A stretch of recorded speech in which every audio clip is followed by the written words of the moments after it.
Part 1 hour. The year was 2078, and the world had grown used to living under a fragile peace. Wars still simmered in distant corners of the globe, but humanity had managed to avoid destroying itself, for now. Space exploration had become routine, with colonies on the Moon and Mars marking humanity's first steps beyond Earth. But nothing could have prepared anyone for what happened on a quiet Tuesday morning. It started as a faint blip on radar screens at NORAD, the North American Aerospace Defense Command. A small object, moving faster than anything ever recorded, had entered Earth's orbit. At first it was dismissed as a meteorite, or perhaps a piece of space debris from one of humanity's many satellites. But when astronomers pointed their telescopes skyward, they saw something that made their blood run cold. Hovering silently above the planet was a sleek black object. It wasn't natural. It couldn't be. Its surface shimmered like polished obsidian, absorbing light instead of reflecting it. There were no visible seams, no thrusters, no signs of how it stayed aloft. It just hung there, perfectly still, watching. News of the mysterious object spread quickly. Social media exploded with theories ranging from government experiments to alien invasions. Governments scrambled to respond, issuing statements urging calm while secretly mobilizing military forces. Scientists around the world worked tirelessly to analyze the object, trying to determine its origin and purpose. Dr. Laura Bennett sat in her office at the United Nations Research Institute, staring at the live feed of the object on her computer screen. She was a linguist by trade, specializing in decoding unknown languages, but she had been drafted into the team tasked with figuring out what this thing wanted. Her colleague, physicist Daniel Carter, leaned against the doorframe, arms crossed. "What do you think?" he asked, his voice low. "I don't know," Laura admitted. "It doesn't look like anything we've ever seen before." "That's not what I meant," Daniel said with a wry smile. "I mean, what do you think? Forget the science for a second. Just gut feeling." Laura hesitated. "I think we're not alone anymore." Daniel nodded slowly. "Yeah, me too." Meanwhile, Captain Ryan Mitchell stood on the bridge of the UNSS Guardian, a state-of-the-art spacecraft designed for deep space missions. He had been ordered to approach the object cautiously and attempt communication. Ryan was a seasoned officer, known for his calm demeanor under pressure, but even he felt uneasy about this mission. As the Guardian drew closer to the object, the crew grew silent. The ship's sensors couldn't penetrate its surface, and attempts to scan for energy signatures came up empty. Whatever this thing was, it defied every law of physics they knew. "Captain," called Lieutenant Sarah Dawson from her station, "we're receiving a signal." Ryan turned sharply. "Decode it," Sarah typed furiously at her console. It's not binary. Not any kind of code we recognize, but..." She paused, her eyes widening. "Wait. It's changing. It's adapting." Before anyone could react, the ship's speakers crackled to life. A single phrase echoed through the cabin, spoken in flawless English. "We have analyzed your species. You are classified as a God-class threat." The room fell silent.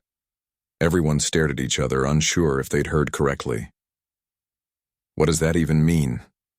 muttered Ensign Jake Harper, breaking the tension. Ryan didn't answer.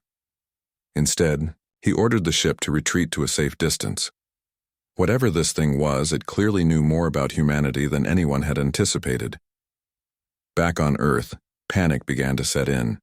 Conspiracy theorists took to the airwaves, claiming the object was a harbinger of doom. Religious leaders declared it a sign of divine judgment. Politicians argued over whether to prepare for war or extend an olive branch. Amid the chaos, Dr. Laura Bennett and her team worked around the clock, analyzing the transmission. "It's not just a message," Laura told Daniel late one night as they pored over data in the lab. "It's a statement. They've studied us, our history, our culture, everything." Daniel frowned. "And they decided we're dangerous?" "Not just dangerous," Laura corrected him. "A God-class threat. That implies power beyond comprehension. Like we're capable of reshaping reality itself." "But why?" Daniel asked. We're barely scratching the surface of interstellar travel. How could we possibly pose a threat to someone advanced enough to build that thing? Laura shook her head. I don't know, but whatever their reason, they're scared of us. As days passed, the object remained motionless in orbit, offering no further communication. Humanity waited anxiously, unsure of what would happen next. Some hoped the aliens would leave peacefully, others feared an attack. What no one realized was that the real challenge hadn't even begun. Then, without warning, the object vanished. One moment it was there, looming ominously in the sky, and the next it was gone. No explosion, no sound, just empty space where it had been. For a brief moment, people dared to hope it was over. But deep down, everyone knew better. This wasn't the end. It was only the beginning. End document. Farnsur. Weeks passed after the mysterious object disappeared, leaving humanity in a state of uneasy suspense. The world tried to return to normal, but it was hard to shake the feeling that something big was still coming. Governments kept their militaries on high alert, and scientists continued analyzing every scrap of data they had collected during the brief encounter. Dr. Laura Bennett spent most of her time in the lab with Daniel Carter, poring over the recordings of the alien message. They replayed the phrase over and over. We have analyzed your species. You are classified as a God-class threat. It didn't make sense. Why would an advanced civilization call humans a threat?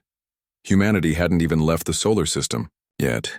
It's like they're afraid of us, Laura said one evening, rubbing her temples. She hadn't slept much since the incident. Afraid? Daniel raised an eyebrow. Of what? Our ability to destroy ourselves with nuclear weapons? Laura shook her head. It's more than that. Think about it. We've only been around for a fraction of cosmic history, and look how far we've come. In just a few thousand years, we went from living in caves to building spaceships. Imagine what we could do in another 100 years, or 1,000. Daniel leaned back in his chair, frowning. You're saying they see our potential, not just where we are now. Exactly, Laura said. They know we're unpredictable. One day we're creating art and music, and the next we're waging wars that kill millions. We're capable of incredible things, but also terrible ones. Before Daniel could respond, an alarm blared through the lab. Both of them jumped to their feet as a technician rushed in, holding a tablet. Dr. Bennett, you need to see this, the technician said breathlessly. Another transmission just came in. This time, the signal wasn't coming from space. It had appeared within Earth's own digital networks, spreading across computers and satellites like wildfire. The data was massive. Terabytes of information dumped into servers worldwide. At first, no one knew what to do with it. But when Laura and Daniel began decoding it, they realized it was a detailed analysis of human history. The aliens had intercepted broadcasts from Earth for centuries, radio waves, television signals, internet traffic. They had studied everything, ancient myths, modern science, politics, warfare, art, religion, even memes. And based on all of this, they had drawn some alarming conclusions. They think we're dangerous because of our ambition, Laura explained later during a meeting with government officials. She stood at the front of the room, pointing at diagrams, projected onto a screen. Look at this timeline. Over the past century alone, we developed nuclear weapons, created artificial intelligence, and started experimenting with genetic engineering. These are technologies that can change life as we know it, or end it entirely. And let's not forget climate change, Daniel added, standing beside her. We've altered the planet in ways no other species has ever done. That kind of power scares people, even aliens, apparently. One of the officials, a stern-looking man named General Harris, spoke up. So what you're telling me is that these aliens think we're too reckless to be trusted? Not exactly, Laura replied. They don't just see us as reckless. They see us as unstoppable. Our creativity knows no bounds. If we keep advancing at this rate, there's no telling what we'll achieve or what damage we'll cause along the way. The room fell silent as everyone absorbed the implications. Humanity had always dreamed of meeting intelligent life beyond Earth, but no one had imagined it would go like this. Instead of welcoming ambassadors or exchanging knowledge, they were being labeled as a threat. As news of the alien analysis spread, reactions varied wildly. Some people were outraged, insisting that humanity wasn't dangerous. Others saw the classification as proof of human superiority. Social media lit up with hashtags like "You're God-class humans" and "Aliens are jealous," while conspiracy theories multiplied overnight. Grace Monroe, a charismatic politician known for her fiery speeches, seized the moment. Standing on a stage in Washington, D.C., she addressed a crowd of supporters. Her voice boomed through loudspeakers as cameras flashed around her. "This so-called threat label is an insult," she declared, raising a fist in the air. "We are not a danger to anyone unless provoked. But if these aliens think they can intimidate us, they're wrong. Humanity will not bow to fear tactics." Her words resonated with many, especially those who felt humiliated by the alien judgment. Protests erupted in cities around the world, demanding action against the unknown invaders. Grace quickly became the face of a movement calling for military readiness, arguing that humanity needed to show strength rather than weakness. On the opposite side of the debate was Ethan Brooks, a soft-spoken environmental activist. Known for his calm demeanor and thoughtful speeches, Ethan urged caution. He believed the alien analysis was a wake-up call, a chance for humanity to reflect on its destructive tendencies before it was too late. "We've spent centuries fighting each other, exploiting resources and ignoring the consequences of our actions," Ethan said during an interview on live television. "Maybe these aliens are trying to warn us. Maybe they've seen civilizations like ours rise and fall before. Shouldn't we listen instead of lashing out?" His message appealed to those who saw the alien judgment as an opportunity for growth. Peace rallies sprang up in major cities, with people holding signs that read "Choose peace and learn from the stars." Amid the growing divide, strange occurrences began happening around the world. Power grids flickered without explanation. Satellites malfunctioned, sending garbled signals back to Earth. Reports trickled in of shadowy figures appearing in remote areas. Tall, shimmering shapes that vanished as quickly as they were spotted. Some dismissed these stories as hysteria, but others suspected they were signs of alien activity. Rumors spread that the aliens were watching, waiting to see how humanity would react to their message. Were they testing humanity's resolve, or preparing for something worse? Laura and Daniel found themselves caught in the middle of it all. As key members of the research team, they were bombarded with questions from reporters, politicians, and ordinary citizens. Both of them struggled to stay objective, knowing that their work could shape humanity's response to the aliens. 1. Night. After another long day in the lab, Laura sat staring at the decoded data on her computer screen. Daniel walked in carrying 2 cups of coffee and handed one to her. "You look like you haven't slept in days," he said gently. "I haven't," Laura admitted, taking a sip of the coffee. "I can't stop thinking about what this means. What if they're right? What if we really are dangerous?" Daniel sighed. "Maybe they are. But isn't that why we have ethics, laws, morals? We're not perfect, but we try to do better." Laura nodded slowly. "Let's hope that's enough." Unbeknownst to them, the real challenge was only beginning. Somewhere out there, the aliens were watching and judging every move humanity made. End document. Part 3. The debate over humanity's response to the alien message had split the world into 2 camps. On one side were those who believed in strength and defiance, led by Grace Monroe. Her fiery speeches resonated with millions, especially in nations with strong military traditions. She argued that the aliens' judgment was an insult, a declaration of superiority that humanity could not accept without a fight. "We are not children to be scolded," Grace said during a televised address. "If these aliens think they can label us as a threat and walk away, they're wrong. We will show them what humans are made of." Her words ignited a surge of nationalism. Flags waved at rallies, and chants of "Stand Strong" echoed through city streets. Militaries around the globe ramped up their readiness, launching drills and stockpiling weapons. Some countries even began developing new technologies inspired by the mysterious alien object, hoping to close the gap between human and extraterrestrial power. On the other side of the divide stood Ethan Brooks, whose calm demeanor contrasted sharply with Grace's fiery rhetoric. He traveled the world, speaking to crowds about the importance of restraint and reflection. His message was simple. The aliens weren't attacking. They were warning.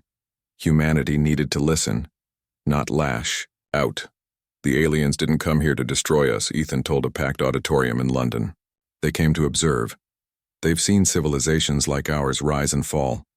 They know the dangers of unchecked ambition. This is our chance to prove we're different, to show that we can grow without destroying ourselves or others. Ethan's supporters organized peace marches carrying banners that read, "Choose wisdom and listen before acting."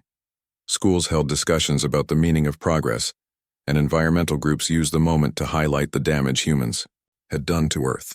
For many, Ethan's message offered hope, a way forward that didn't involve violence or fear. But while the world argued over how to respond, strange things continued to happen. Power grids flickered unpredictably, plunging entire cities into darkness for hours at a time. Satellites malfunctioned, sending distorted images back to Earth. Pilots reported seeing glowing objects in the sky, fast-moving shapes that vanished before anyone could get a clear look. In remote areas, people whispered of shadowy figures appearing in forests and deserts. These beings were described as tall, translucent forms that shimmered like liquid glass. Some claimed the figures spoke in voices too soft to hear, while others swore they felt a deep sense of unease just being near them. No one knew if these sightings were real or products of mass hysteria, but they fueled fears that the aliens were still watching and judging. Dr. Laura Bennett and Daniel Carter found themselves caught between the two sides. As members of the team analyzing the alien data, they were bombarded with questions from both politicians and the public. Grace Monroe demanded answers, insisting that humanity needed to prepare for war. Ethan Brooks pleaded with them to focus on understanding the aliens' perspective, urging caution over conflict. One evening, after another long day of meetings and media interviews, Laura sat alone in her office, staring at the decoded alien files on her computer screen. The sheer amount of information was overwhelming. It included detailed analyses of human history, technology, culture, and psychology. The aliens had studied everything, from ancient myths to modern warfare, and concluded that humanity was unpredictable, ambitious, and dangerous. "What do you think they want from us?" Daniel asked, leaning against the doorframe. He held 2 cups of coffee, offering one to Laura. "I don't know," she admitted, taking the cup gratefully. "But I don't think they're planning to attack. If they wanted to destroy us, they could have done it already." Daniel nodded. "So why are they here? Why leave all this data and then disappear?" "Maybe they're testing us," Laura suggested, "seeing how we react to their judgment." "That's a scary thought," Daniel said quietly. "Because right now we're failing miserably." He wasn't wrong. The divisions within humanity were growing deeper every day. Protests erupted in cities worldwide, with Grace's supporters clashing with Ethan's. In some places, riots broke out, leaving streets littered with debris and smoke hanging heavy in the air. Governments struggled to maintain order, torn between preparing for war and pursuing peace. Meanwhile, rumors spread of secret operations led by Grace Monroe. Whistleblowers claimed she was funding covert missions to track down traces of alien activity. Her goal, they said, was to capture alien technology and use it to boost Earth's defenses, or perhaps even turn the tables on the invaders. Laura and Daniel tried to stay focused on their work, but the pressure was relentless. Every discovery they made seemed to raise more questions than answers. One night, while reviewing the alien data, Laura stumbled upon something unusual, a series of coordinates embedded deep within the files. "Daniel, come look at this," she said, her voice tense with excitement. He hurried over, peering at her screen. "What is it?" "It's a location," Laura explained. "Antarctica. Look at these energy readings. It's like there's something buried there." Daniel frowned. "You think the aliens left something behind?" "It's possible," Laura said. "Maybe it's a test or maybe it's a trap." Before they could decide what to do, word of their discovery leaked. Within hours, news outlets were reporting that scientists had found evidence of alien activity in Antarctica. Grace Monroe seized the opportunity, calling for immediate action. "We cannot sit idly by while alien artifacts lie hidden on our planet," she declared during a press conference. "This is our chance to take control of our destiny. Let's show the universe that humanity is not afraid to face any challenge." Ethan Brooks countered with a plea for restraint. "Rushing into this blindly could be catastrophic," he warned. "We need to approach this carefully with transparency and cooperation. If we act recklessly, we risk proving the aliens right." Despite his warnings, preparations moved forward. A multinational expedition was organized, led by Captain Ryan Mitchell. His mission was clear: locate the artifact, secure it, and determine its purpose. Both Laura and Daniel were assigned to the team, knowing their expertise would be crucial. As the expedition prepared to depart, tensions ran high. Grace's supporters cheered the mission as a bold step toward asserting human dominance. Ethan's followers protested outside government buildings, holding signs that read, "Don't touch what you don't understand." Laura and Daniel exchanged worried glances, unsure if they were helping humanity or hastening its downfall. The journey to Antarctica was long and grueling. The icy landscape stretched endlessly in every direction, barren and unforgiving. When the team finally reached the coordinates, they found nothing but snow and ice. But when they scanned the area with advanced equipment, they detected a faint energy signal emanating from beneath the surface. Digging began immediately, with machines carving deep into the frozen ground. Hours later, they uncovered it, a sleek, black object similar to the one that had appeared in Earth's orbit. It pulsed faintly with an inner light, emitting low-frequency vibrations that made everyone uneasy. "What is this thing?"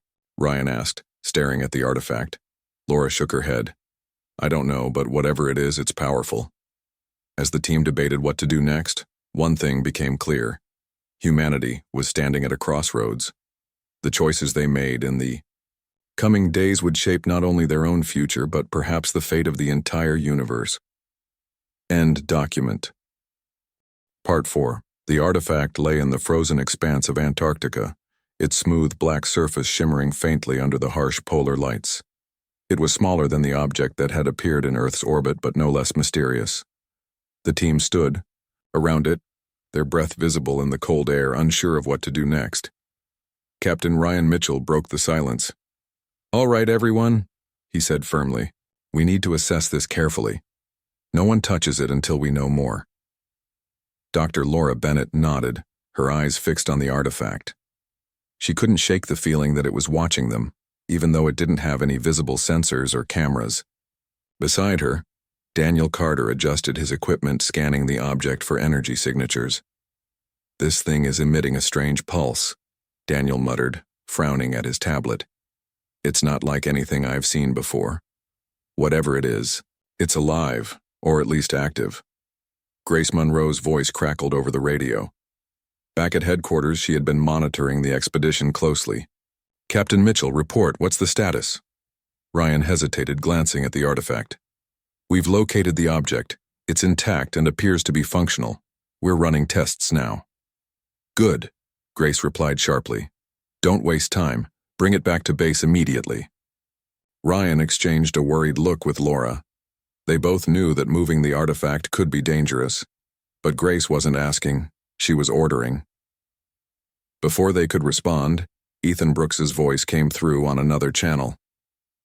"Captain, please reconsider. You don't know what that thing is capable of. Moving it could trigger something catastrophic." Ryan sighed. He was caught between two opposing forces, each pushing him in different directions. "Understood, Mr. Brooks. We'll proceed with caution." As the team debated their next steps, the artifact began to change. Its surface rippled like liquid, metal, and the pulsing light grew brighter. Everyone stepped back instinctively, their weapons raised. But instead of attacking, the artifact emitted a soft hum, filling the icy air with an eerie melody. Then, without warning, a figure materialized beside it. The being was unlike anything anyone had ever seen. Tall and translucent, it shimmered, Like liquid glass, its form shifting slightly as if made of flowing water. It had no eyes, no mouth, no recognizable features, but its presence was overwhelming. The air seemed heavier, charged with an energy that made it hard to breathe. Laura gasped, clutching Daniel's arm. "Is that one of them?" "It has to be," Daniel whispered, his voice trembling. The alien moved gracefully toward the group, its movements fluid and deliberate. It stopped a few feet away from Captain Ryan, who stood frozen, unsure whether to raise his weapon or lower it. "You are human," the alien said, its voice resonating in everyone's minds rather than their ears. It wasn't spoken aloud, it was felt, a vibration that bypassed language entirely. "We are the Veil." Ryan swallowed hard. "What do you want from us?" "We seek understanding," the Veil replied. "Your species is unique. In mere centuries, you have achieved feats that took others millennia.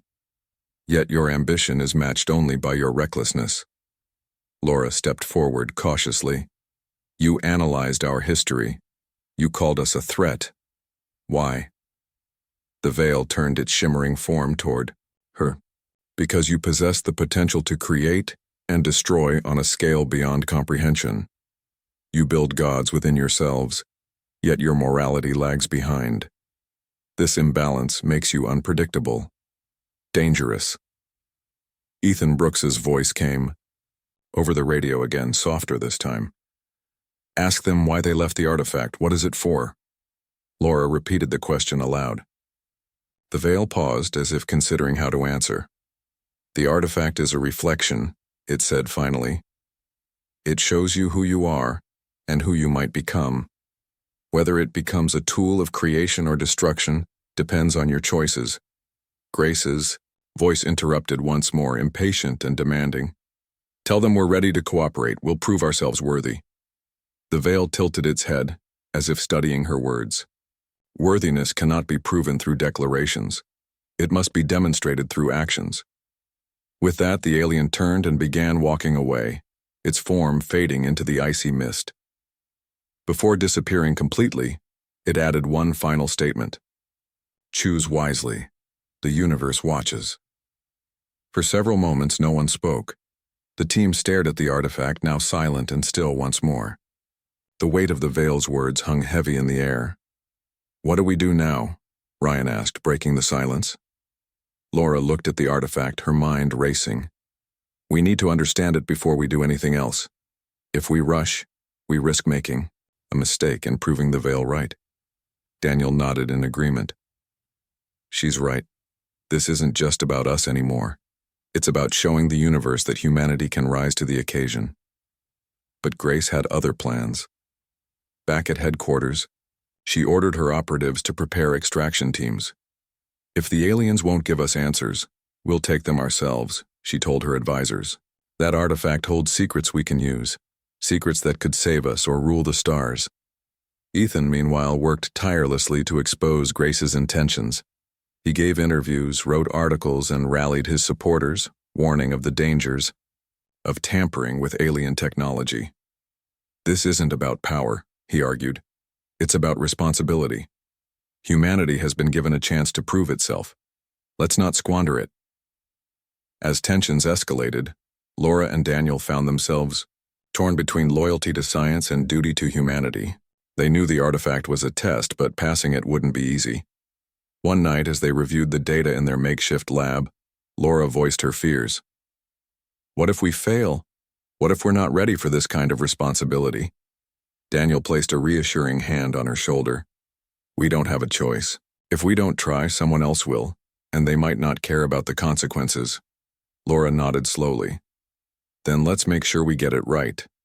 Unbeknownst to them, Grace's operatives were already en route to Antarctica, determined to seize the artifact at any cost. Time was running out, and the decisions humanity made in the coming days would shape not only its own future, but the fate of the entire universe. End document. Part 5. The wind howled across the icy plains of Antarctica as Grace Monroe's operatives arrived under the cover of darkness. Dressed in sleek, high-tech gear, They moved silently toward the artifact, their faces masked and their intentions clear. They weren't there to study or understand. They were there to take. Captain Ryan Mitchell had been warned about the possibility of interference, but he hadn't expected it so soon. When his team detected movement on their radar, they scrambled to secure the area. Armed soldiers formed a perimeter around the artifact, their weapons trained on the shadows where the intruders lurked. "Who's out there?" Ryan called, his voice firm despite the tension in the air. "Identify yourselves." A figure stepped forward, lowering their weapons slightly. It was Agent Cole, one of Grace's most trusted operatives. His face was grim, his tone unyielding. "Stand down, Captain. This doesn't concern you." "It concerns all of us," Ryan shot back. "You're not taking that artifact." Cole smirked, glancing at the shimmering black object behind Ryan. "You think you can stop us? We have orders straight from the top. Humanity's survival depends on this." Before Ryan could respond, chaos erupted. Shots rang out as Grace's team launched their assault, determined to overpower the expedition. The sound of gunfire echoed across the frozen wasteland, blending with the whistling wind. Laura and Daniel ducked for cover, their hearts pounding as bullets whizzed past. "Stay low," Ryan shouted, returning fire while trying to protect his team. "We can't let them get to the artifact." The battle raged on, neither side willing to back down. But as the fight intensified, something unexpected happened. The artifact began to react. Its surface rippled violently, glowing brighter with each passing second. A deep hum filled the air, growing louder and more intense. The ground beneath everyone's feet trembled, and the temperature dropped sharply, sending icy shards swirling through the air. "What's happening?" Cole yelled, his confidence faltering for the first time. Laura, huddled behind a makeshift barricade, realized what was going on. "It's responding to the conflict. We need to stop fighting before it's too late." But no one listened. The operatives pushed forward, desperate to claim the artifact, while Ryan's team fought fiercely to defend it. The hum grew deafening, and the light became almost blinding. Then, with a sudden burst of energy, the artifact unleashed a shockwave that knocked everyone off their feet. When the dust settled, the artifact was gone. In its place was a crater scorched into the ice, smoking faintly. The once clear night sky was now filled with swirling clouds of ash and snow. Everyone stared, in stunned silence, unsure of what had just happened. Grace Monroe watched the scene unfold from her command center miles away. Her expression hardened as reports came in confirming the artifact's disappearance. "Find it," she ordered coldly. "I don't care what it takes. That thing is our ticket to survival." Meanwhile, Ethan Brooks received updates from his network of informants. He immediately went public, using social media and news outlets to expose Grace's reckless actions. "This is exactly why the aliens labeled us a threat," he declared during a live broadcast. "Our greed and impulsiveness put everything at risk. Instead of learning from this, we've doubled down on the behavior that got us into trouble in the first place." His words resonated with many, sparking outrage against Grace's faction. Protests erupted outside government buildings, demanding accountability and transparency. For the first time since the alien message, humanity seemed united, not by fear but by a shared desire to do better. Back in Antarctica, Laura and Daniel surveyed the damage. The crater was eerily silent, the artifact nowhere to be found. Both of them felt a mix of guilt and frustration. "We failed," Laura said quietly, her voice heavy with regret. "We didn't protect it." Daniel shook his head. "No, we didn't fail yet. The artifact reacted because of us. Because of the fighting. Maybe that's part of the test. Maybe the Veil wanted to see if we could control ourselves." Ryan approached them, his face weary but resolute. "So what do we do now?" "We start over," Laura replied firmly. "We focus on understanding instead of taking. If the Veil come back, we need to show them we've learned something." As they regrouped and prepared to leave the desolate landscape, strange occurrences began happening around the world. Power grids flickered again, satellites malfunctioned, and reports of shadowy figures multiplied. Some believed these were signs of the veil returning. Others thought it was fallout from the artifact's destruction. Either way, it was clear that humanity was being watched and judged. In the days that followed, Grace faced mounting pressure. Her secret operation had been exposed, and public opinion turned sharply against her. She tried to defend herself, claiming her actions were necessary for humanity's survival, but few believed her anymore. Even some of her closest allies distanced themselves, unwilling to be associated with her increasingly unpopular stance. Ethan, on the other hand, gained widespread support. People rallied around his message of restraint and reflection, seeing it as the only path forward. He worked tirelessly to unite governments, scientists, and ordinary citizens under a common goal, proving to the universe that humanity was capable of change. Laura and Daniel returned to their lab, poring over the data they had collected before the artifact vanished. They hoped to find clues about its purpose, or perhaps even a way to communicate with the veil again. Every discovery brought new questions, but also renewed determination. One evening, as Laura reviewed the alien analysis files, she noticed something she had missed before. Hidden within the data was a pattern, a sequence of symbols that repeated throughout the transmission. At first glance, it looked random, but upon closer inspection, it seemed deliberate. "Daniel, look at this," she said, pointing to her screen. "Do you see it? These symbols, it's like a code."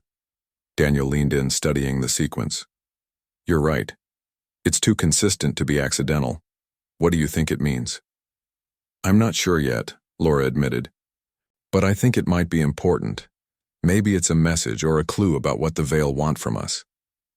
As they worked to decipher the code, Laura couldn't shake the feeling that they were running out of time. The Veil had given humanity a chance to prove itself, but opportunities like this didn't last forever. Every decision mattered. Every action counted. Across the globe, people began to realize the same thing. Communities came together to clean up polluted areas. Schools taught lessons on empathy and cooperation, and nations started dismantling stockpiles of nuclear weapons. It wasn't perfect and progress was slow, but it was a start. Humanity had been labeled a threat, but it wasn't too late to change that label. All it took was effort, unity, and a willingness to grow. And somewhere, far beyond Earth, the Veil observed silently, waiting to see if humanity would rise to meet the challenge or crumble under the weight of its own flaws. End document.